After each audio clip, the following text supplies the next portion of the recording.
Bonjour à tous, j'espère que vous allez bien. Le message que je voudrais vous partager aujourd'hui se veut encourageant. C'est en tout cas mon souhait, mon objectif, c'est de vous encourager, encourager tous ceux qui sont aujourd'hui dans une épreuve quelconque, diverse. Le titre que j'ai donné à ce message, c'est « Victoire et bénédiction dans l'épreuve ». Victoire et bénédiction au pluriel, dans l'épreuve. Alors, victoire dans l'épreuve et non pas sur l'épreuve. C'est important, il ne s'agit pas de parler d'une victoire dans le sens qu'on a vaincu, surmonté, dépassé une épreuve. Et là, on pourrait dire, nous avons eu la victoire sur cette épreuve. Et l'épreuve, donc, serait derrière nous. Ici, il s'agit de dire que nous pouvons avoir des victoires dans l'épreuve, c'est-à-dire le mot « dans » étant traduit par « à l'intérieur ». Donc, dans l'épreuve, nous sommes toujours dans l'épreuve, nous n'en sommes pas sortis, et malgré ça, nous pouvons obtenir des victoires, des bénédictions, avec bien sûr l'aide de notre Seigneur, alors que nous vivons toujours dans cette épreuve. Alors nous allons nous appuyer sur la parole de Dieu, sur deux passages de la parole de Dieu. Le premier se trouve dans 2 Corinthiens, chapitre 1, versets 3 à 11. 2 Corinthiens, chapitre 1, versets 3 à 11. Alors moi j'ai triché un petit peu, j'ai déjà la page.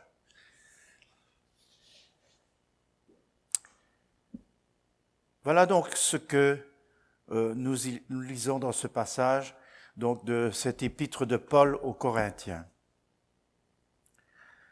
Béni soit Dieu, le Père de notre Seigneur Jésus-Christ, le Père des miséricordes et le Dieu de toute consolation, qui nous console dans toutes nos afflictions, afin que par la consolation dont nous sommes l'objet de la part de Dieu, nous puissions consoler ceux qui se trouvent dans l'affliction. Car de même que les souffrances de Christ abondent en nous, de même notre consolation abonde par Christ. Si nous sommes affligés, c'est pour votre consolation et pour votre salut. Si nous sommes consolés, c'est pour votre consolation, qui se réalise par la patience à supporter les mêmes souffrances que nous endurons. Et notre espérance à votre égard est ferme, parce que nous savons que si vous avez part aux souffrances, vous avez part aussi à la consolation. Nous ne voulons pas en effet vous laisser ignorer, frères, au sujet de l'affliction qui nous est survenue en Asie, que nous avons été excessivement accablés, au-delà de nos forces, de telle sorte que nous désespérions même de conserver la vie. Et nous regardions comme certains notre arrêt de mort, afin de ne pas placer notre confiance en nous-mêmes, mais de la placer en Dieu qui ressuscite les morts. C'est lui qui nous a délivrés et qui nous délivrera d'une telle mort, lui de qui nous espérons qu'il nous délivrera encore. Vous nous assistez vous-même de vos prières, afin que la grâce obtenue pour nous, par plusieurs, soit pour plusieurs une occasion de rendre grâce à notre sujet.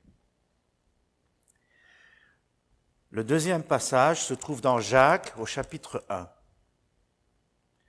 Jacques au chapitre 1, versets 2 à 18.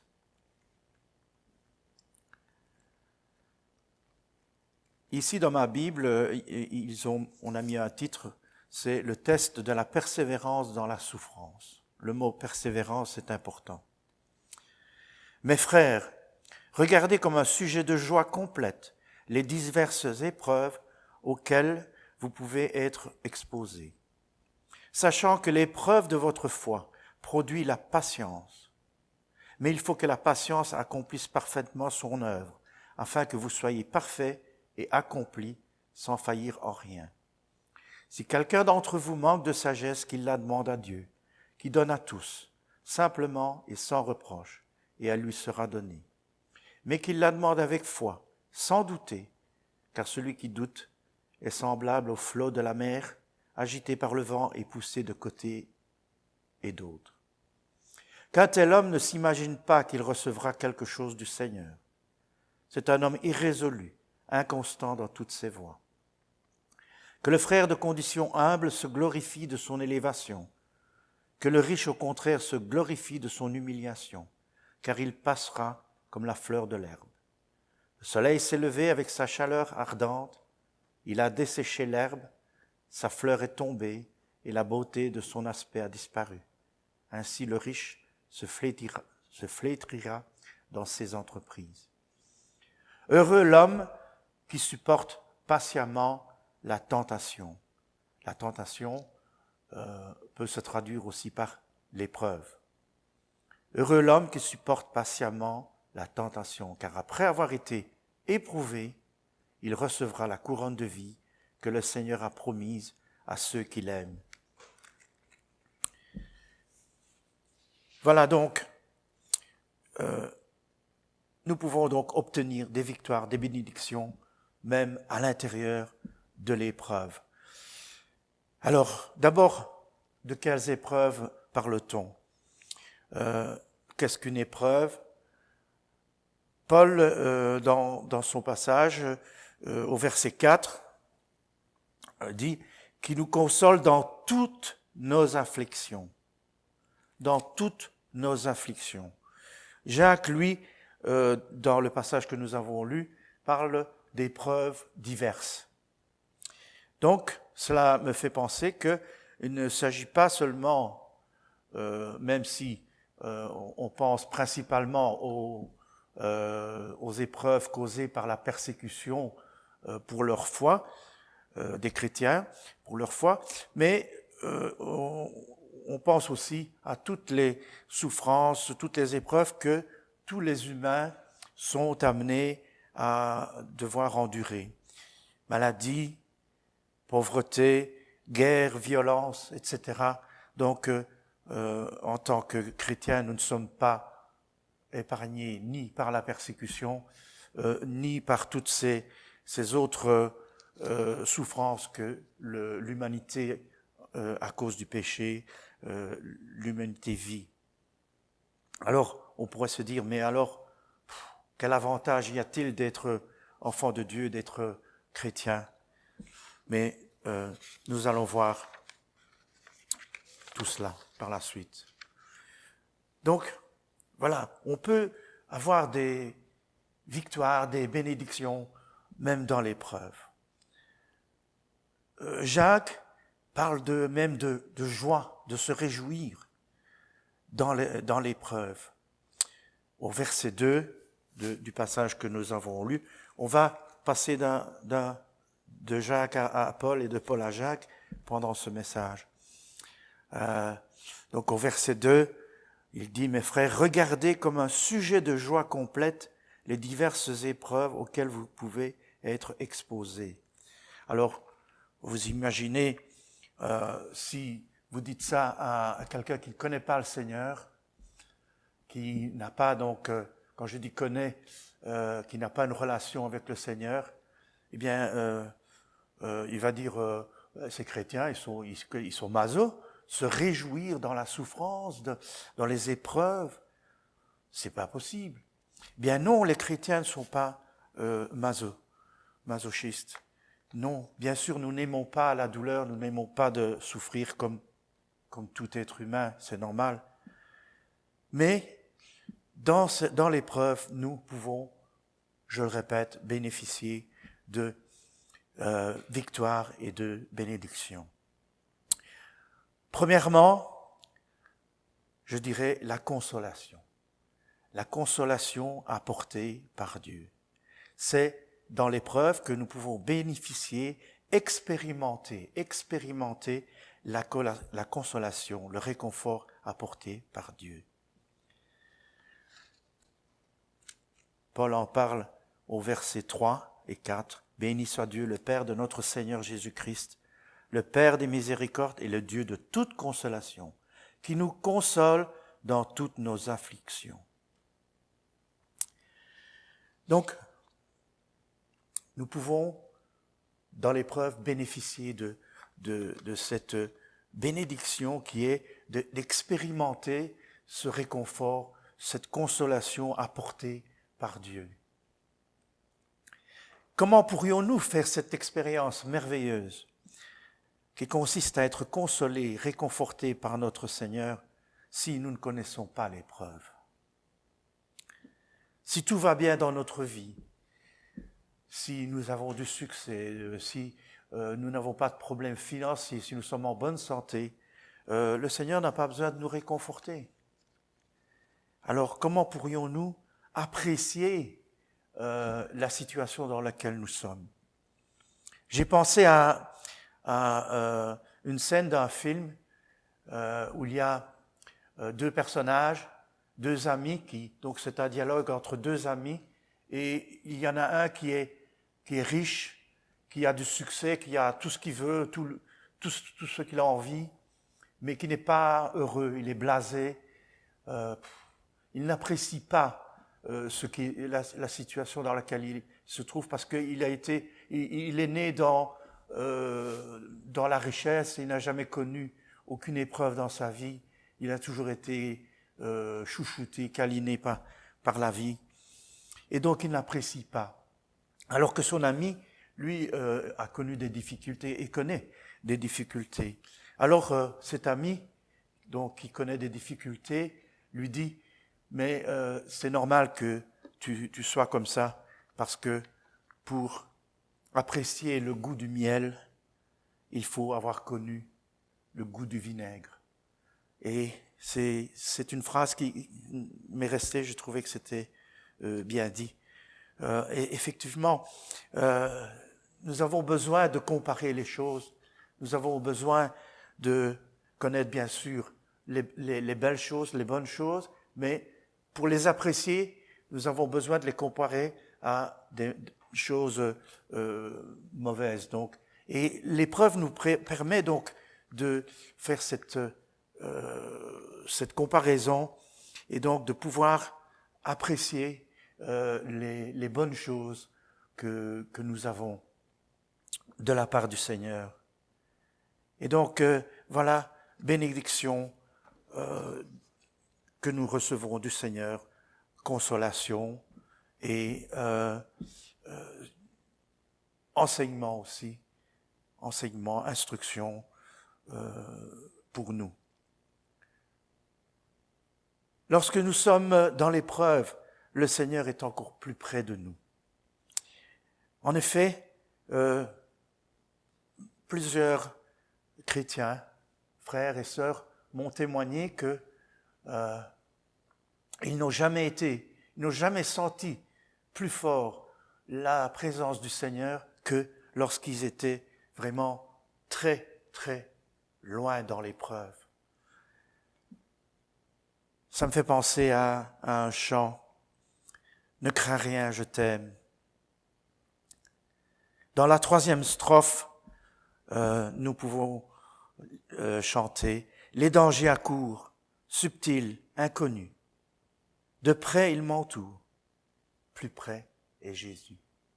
Donc, plus les dangers, les épreuves sont difficiles, et plus près est notre Seigneur de nous. Et donc, nous pouvons, encore une bénédiction, nous pouvons expérimenter cette présence bienfaisante du Seigneur. Bien sûr, s'il vous plaît, ne cherchons pas les épreuves. Il ne faut pas faire comme les enfants qui pleurent pour être cajolés, pour pouvoir expérimenter la consolation de la maman ou du papa. Ces épreuves, elles doivent être permises, elles doivent être dans le plan de Dieu, permises par Dieu. Nous ne devons pas chercher l'épreuve pour pouvoir bénéficier de la consolation. Alors,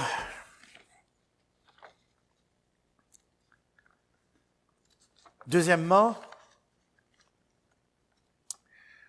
les épreuves permettent de nous rappeler notre condition humaine, notre fragilité, notre vulnérabilité, notre dépendance par rapport à Dieu en tant que chrétiens.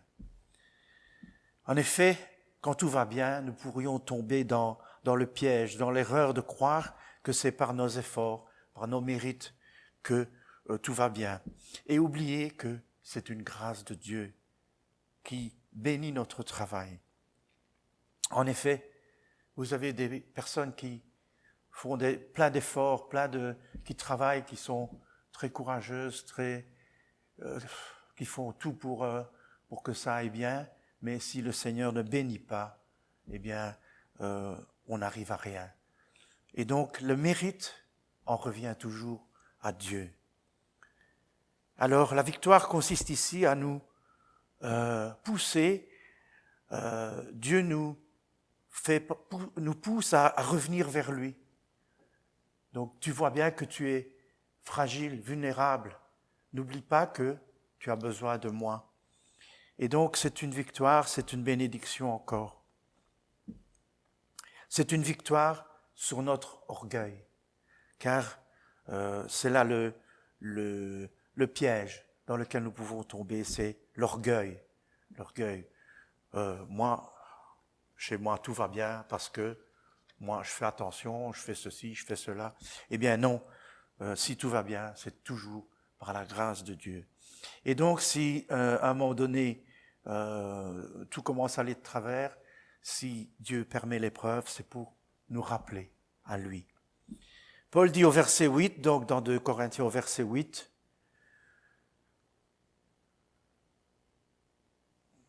8 ou 9, je ne sais plus. Non, verset 8, on ne va pas lire tout. « Nous avons été excessivement accablés au-delà de nos forces, de telle sorte que nous désespérions même de conserver la vie. » À un moment donné, donc Paul était désespéré. Dans la définition de désespéré peut être traduit par sans issue, sans moyen, désespéré, donc sans espoir. Dieu permet que l'épreuve arrive jusqu'au point que, à un moment donné, vous êtes à court de moyens pour vous en sortir. Et il permet que l'épreuve aille assez loin, c'est pour que vous preniez conscience de vos limites et que vous preniez conscience de votre dépendance envers lui. Et donc, de ne pas continuer à vous débattre tout seul, de reconnaître que vous n'y arrivez pas tout seul, que vous avez besoin du Seigneur. Donc par cette épreuve, parce qu'il permet cette épreuve, Dieu se rappelle à nous. Qu'est-ce que ça veut dire? Ça veut dire que Dieu s'intéresse à nous. Ça veut dire que Dieu nous aime. Alors ça peut être contradictoire, paradoxal, de dire d'un côté Dieu nous aime et d'un autre côté Dieu permet des épreuves. Et pourtant, c'est parce qu'il nous aime qu'il parfois il permet certaines choses afin de nous faire bénéficier de sa consolation ou afin de nous avertir de ce que nous sommes en train de tomber dans le piège de l'orgueil. Alors troisièmement, les épreuves, elles nous rappellent aussi notre espérance dans la vie éternelle avec Jésus-Christ. En effet, les épreuves nous rappellent que cette terre n'est pas le paradis. D'ailleurs, la situation que nous vivons aujourd'hui nous le rappelle cruellement. Il n'y a pas de paradis sur la terre.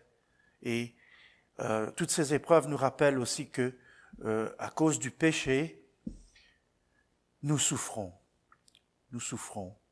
Mais nous pouvons quand même nous réjouir, comme le dit Jacques. Nous pouvons nous réjouir parce que nous avons cette espérance qu'un jour nous serons délivrés de toutes ces épreuves éternellement grâce au sacrifice de Jésus. avez-vous cette espérance? Comment avoir cette espérance? Eh bien, il faut accepter Jésus comme sauveur. Qu'est-ce que ça veut dire? Qu'est-ce que ça veut dire? Ça veut dire que d'abord, il faut reconnaître, il faut prendre conscience que nous sommes pécheurs. Même si nous sommes une bonne personne, si on n'a pas le sentiment, l'impression de faire du mal, et au contraire, même si on a l'impression qu'on fait du bien quand on peut, on ne fait de tort à personne, bien, il n'y a pas d'exception, tous les hommes doivent se repentir. Et donc, la première chose, c'est de reconnaître que nous sommes pécheurs. Reconnaître et nous repentir. Et nous tourner vers Dieu qui a donné son Fils Jésus-Christ. Et nous tourner vers Dieu et accepter son Fils comme Sauveur. Alors, nous pouvons avoir cette espérance que un jour nous pourrons nous présenter devant Dieu, non pas avec nos mérites, notre justice, mais avec la justice par rapport à, mais grâce au sacrifice de Jésus, sur base du sacrifice de Jésus. Jésus nous rend justes, nous justifie. Nous ne pouvons pas nous justifier uniquement par nos propres actions, même si elles sont excellentes. Et donc notre joie en tant que chrétien, notre force, c'est d'abord dans le Seigneur, dans cette espérance. Et donc ces épreuves nous permettent de nous rappeler que nous avons cette espérance en Jésus-Christ dans une autre vie. Et cela nous rappelle donc que nous sommes des étrangers sur cette terre et que notre demeure, notre vraie demeure, elle est au ciel. Cela nous fait aussi penser que nous devons nous intéresser aux choses d'en haut et pas aux choses d'en bas. Victoire encore sur le matérialisme dans lequel nous pourrions tomber, c'est-à-dire ne jamais nous préoccuper que des problèmes matériels et négliger tout ce qui est spirituel. Eh bien, grâce aux épreuves, eh bien, le Seigneur nous rappelle que notre demeure, elle est au ciel avec lui. Et donc, cette terre dans laquelle nous vivons aujourd'hui est appelée à disparaître et à faire place à une autre terre que nous attendons.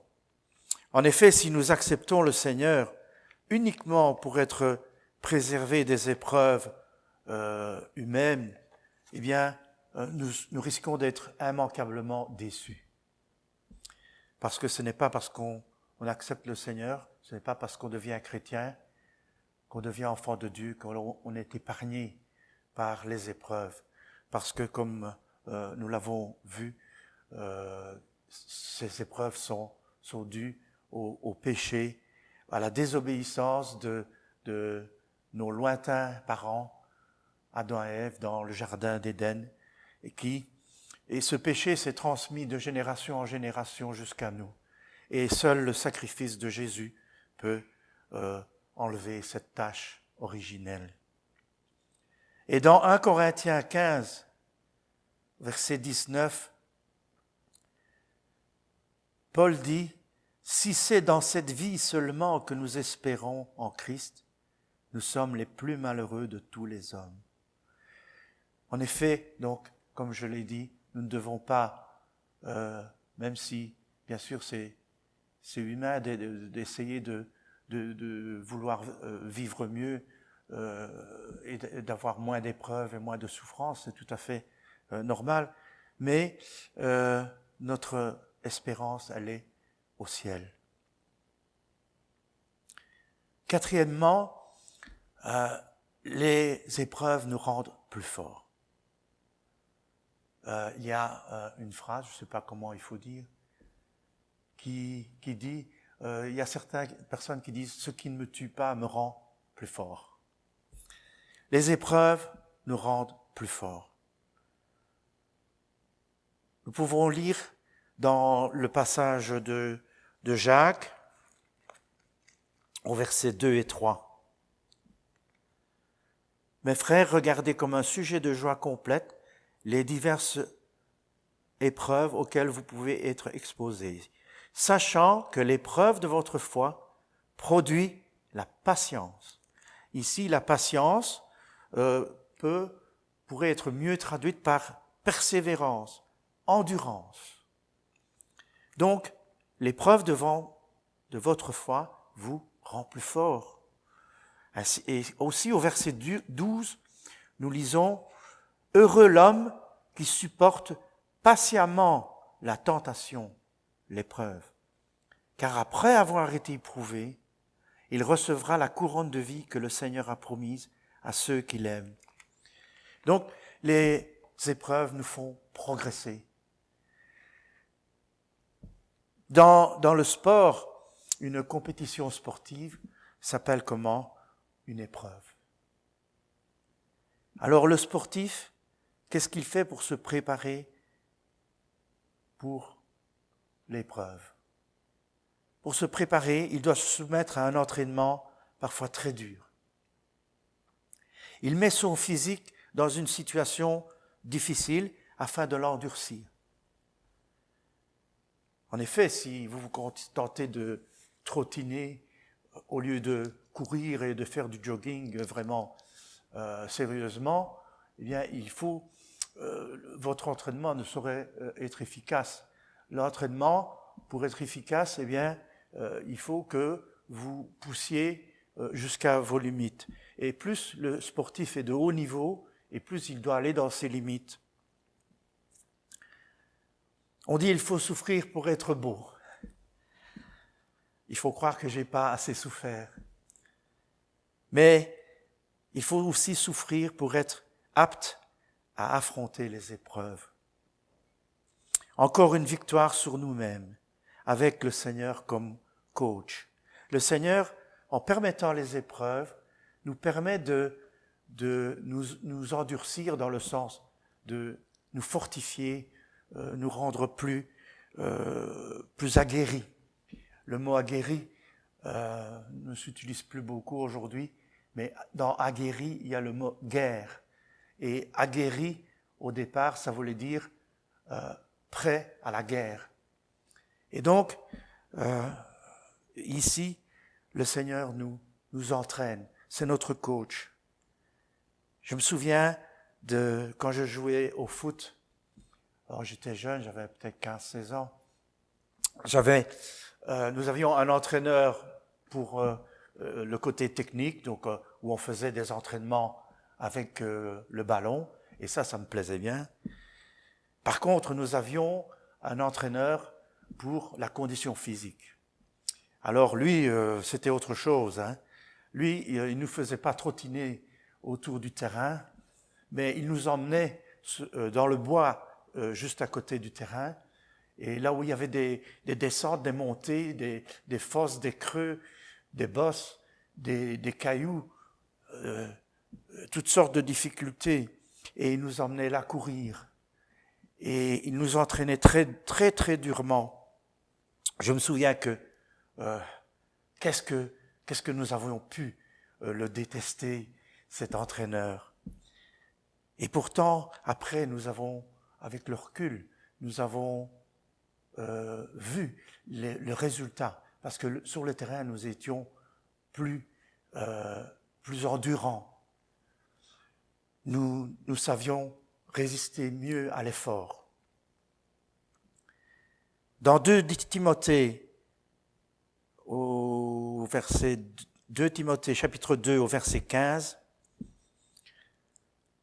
nous lisons « Efforce-toi de te présenter devant Dieu comme éprouvé, un ouvrier qui n'a pas à avoir honte, qui dispense avec droiture la parole de Dieu. » Le mot « éprouvé », ici, ça veut dire donc quelqu'un qui a fait ses preuves. Et pour faire ses preuves, il faut passer par des épreuves. lorsque un étudiant veut avoir son diplôme, il faut qu'il passe une épreuve d'examen. Parce que le professeur a besoin de connaître si l'élève a le niveau requis, s'il s'est formé suffisamment. Et Dieu, donc, nous demande de nous former, de nous fortifier et de devenir un ouvrier éprouvé afin de pouvoir dispenser avec droiture la parole de Dieu.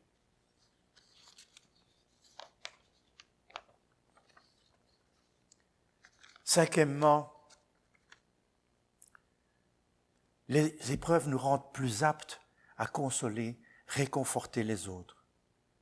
Pour parler de sa détresse, Paul parle de sa détresse, des épreuves terribles qu'il endure, mais aussi de la consolation qu'il a obtenue du Seigneur. En effet, relisons les versets dans 2 Corinthiens, les versets 3, 4 et 5. Dans 2 Corinthiens. Béni soit Dieu, le Père de notre Seigneur Jésus-Christ, le Père des miséricordes et le Dieu de toute consolation, qui nous console dans toutes nos afflictions, afin que par la consolation dont nous sommes l'objet de la part de Dieu, nous puissions consoler ceux qui se trouvent dans l'affliction. Car de même que les souffrances de Christ abondent en nous, de même notre consolation abonde par Christ. En effet, vous imaginez quelqu'un qui est dans la souffrance, dans les épreuves, risque de ne pas trop bien accepter les paroles de consolation de la part de quelqu'un qui, lui, est dans le confort, dans l'abondance. Imaginez que si moi, je suis dans le confort, l'abondance, tout va bien chez moi, ma famille, j'ai une famille, j'ai des amis, j'ai tout. Enfin, j'ai tout. J'ai pas à me plaindre. Et puis, je vais dire à quelqu'un qui est dans l'épreuve, courage, le Seigneur est là, tout ça. Qu'est-ce qu'il va me répondre? Oui, et il va me répondre, je voudrais bien te voir à ma place. Facile, t'as facile, toi, de parler comme ça. Tout va bien. T'as un travail, tu gagnes bien ta vie, t'as une famille, tu as des amis, t'as tout ce qu'il te faut, t'as une belle maison, tout ça. Alors que si en face de lui, il a quelqu'un qui vit aussi dans l'épreuve, eh bien, il va accepter mieux ces paroles de consolation. Alors, on arrive tout doucement à la fin. Pour que l'épreuve puisse produire quelque chose de positif, des bénédictions, des victoires, il faut que nous fassions confiance au Seigneur. Que nous acceptions sa volonté. Que nous arrêtions de nous rebeller. Il faut aussi ne pas douter. Nous l'avons lu. Celui qui doute, c'est comme quelqu'un qui est ballotté comme ça de gauche à droite et il ne peut pas s'attendre à quelque chose de Dieu. Il faut, au lieu de se rebeller, il faut accepter aussi la volonté de Dieu, accepter la condition dans laquelle nous sommes, accepter que Dieu a permis cette épreuve. Dans un message précédent, je disais, laissez-vous consoler par le Saint-Esprit. En effet, si vous vous rebellez, si vous n'acceptez pas votre sort, vous faites obstacle au Saint-Esprit et il ne peut pas faire son travail. Alors, ça m'a fait penser à la plus petite de mes petites filles, qui a 3 ans, lorsqu'elle vient à la maison, eh bien, elle commence à courir partout, et puis elle commence à avoir chaud, et alors elle enlève son pull, puis elle enlève ses chaussures pour aller sur le divan, puis elle enlève ses chaussettes parce qu'elle aime bien d'être pieds nus, je ne sais pas pourquoi, ça l'amuse. Mais vient l'heure où maman, papa va venir les chercher, et alors je dois vite la rhabiller pour que elle soit prête pour que quand les parents arrivent, qu'ils reviennent du travail et qui ont hâte de rentrer chez eux, eh bien, que l'enfant soit prêt. Et alors je lui dis, voilà, maintenant il faut arrêter de jouer et il faut se préparer. Et bien souvent, elle ne veut pas. Elle ne veut pas parce qu'elle veut continuer son jeu. Et alors, j'essaye de la forcer, mais elle se débat. Elle se débat. Alors, je ne sais pas si vous avez déjà essayé de mettre une chaussette à un enfant qui se débat. Eh bien, c'est mission impossible. Même pour Tom Cruise. C'est mission impossible. Alors, il faut que je la calme, il faut que je la raisonne. Et ce n'est que quand elle se calme, qu'elle se laisse faire, que je peux enfiler cette chaussette, enfiler la chaussure, remettre le pull. Et donc, c'est la même chose pour nous. Si nous débattons, si nous nous rebellons, eh bien, nous privons de toutes sortes de victoires et de bénédictions que nous pouvons expérimenter dans l'épreuve. Je dis bien dans l'épreuve. Alors, conclusion et pour résumer tout ce que nous avons dit. Il y a des victoires, des bénédictions, même dans l'épreuve. Consolation, réconfort apporté par le Seigneur. C'est une bénédiction de pouvoir être réconforté par le Seigneur. Le Seigneur aussi nous instruit, nous rappelle de ne pas avoir de l'orgueil. Il nous rappelle à lui. Et cela nous rappelle que le Seigneur nous aime et qu'il s'intéresse à nous. Cela nous rappelle la vie éternelle qui nous attend avec Jésus-Christ. Ces épreuves nous rendent plus forts. Ces épreuves nous permettent aussi d'être plus aptes à apporter la consolation aux autres. Voilà ce que je voulais vous partager aujourd'hui. Je vous laisse avec un dernier verset qui se trouve dans le psaume 46, le verset 2. Oui, Dieu est un secours qui ne manque jamais dans la détresse. Amen. Je terminerai par une prière. Seigneur notre Dieu, nous voulons te remercier. Te remercier parce que même lorsque nous sommes dans l'épreuve, au creux de l'épreuve, là aussi nous pouvons expérimenter des victoires et des bénédictions. Seigneur, nous pouvons expérimenter ta présence, ton réconfort, ta consolation. Seigneur, merci pour cette bénédiction. Merci aussi de nous rappeler à l'ordre,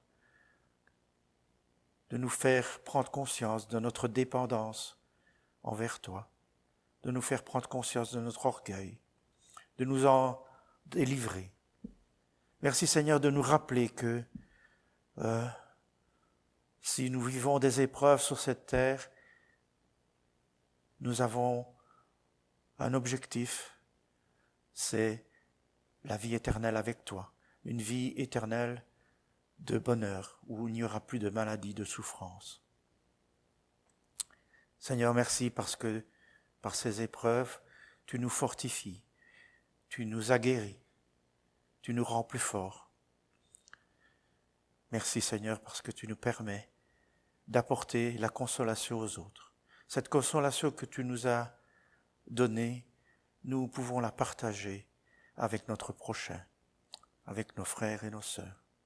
Seigneur, nous voulons te remercier pour l'intérêt que tu nous portes. Nous voulons te remercier parce que tu nous aimes. Et nous voulons te remercier pour Jésus, qui est mort pour nos fautes, pour notre péché, à notre place, afin que nous soyons justifiés, sauvés de la condamnation que nous méritions. Nous voulons te remercier pour tout cela, Père, notre Dieu, notre Seigneur. Merci. Amen.